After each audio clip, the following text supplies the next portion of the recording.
Біз бүгін керемет концерт ойнап шықтық.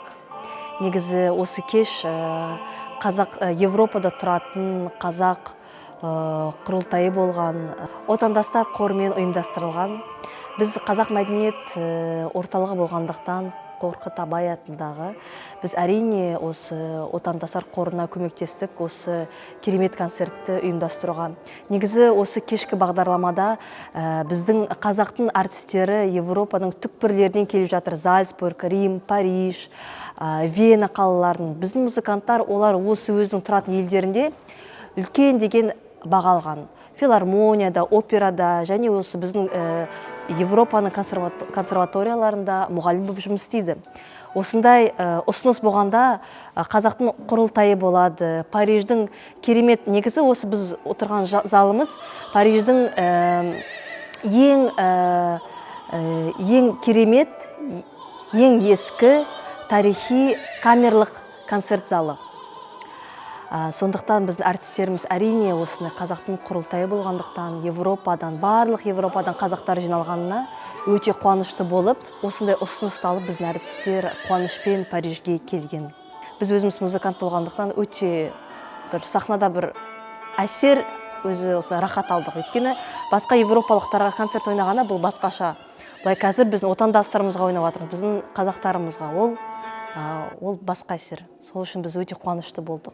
Және әрине концерттен кейін біздің отандастарымыз келіп бізге алғысын айтқанда, осы біздің өлеңдерімізді тыңдап, айтып, бір жылап алдық, бір күліп алдық дегенде өзіміз осындай қуаныш сеземіз. Сондықтан ең бастысы біз отандастар қорына үлкен алғысымызды айтамыз. Осындай Парижде концерттік әдемі залды алып, біздің керемет музыканттарымызды шақырып, Европада тұратын қазақтардың бәрін бүгін осы жерде жинағанына үлкен алғысымызды айтамыз.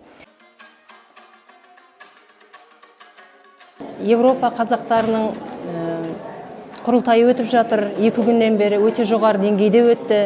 Бүгін концертте өзімдің өнерімді көрсеттім. Қазақтың дәстүрлі өнерін, жыр термесін айтып шықтым. Европа қазақтарына таныстырдым. Ұнады деп ойлаймын.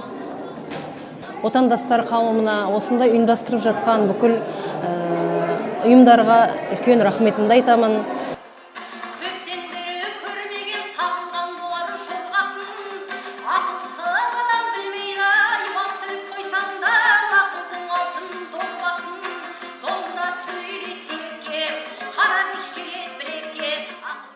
Это прекрасная музыка, это прекрасное сочетание фолька, классической и современной казахской музыки. То есть мы получили огромное удовольствие. И очень важно, чтобы такие мероприятия проводились чаще во Франции и других европейских столицах, потому что культура, это то, что нас объединяет, это наша питательная почва. И мы хотели бы, чтобы эту культуру тюркских народов мы донесли до Европы, до европейских стран, до европейских народов. И это, очень сильно укрепило наши позиции, в этом регионе.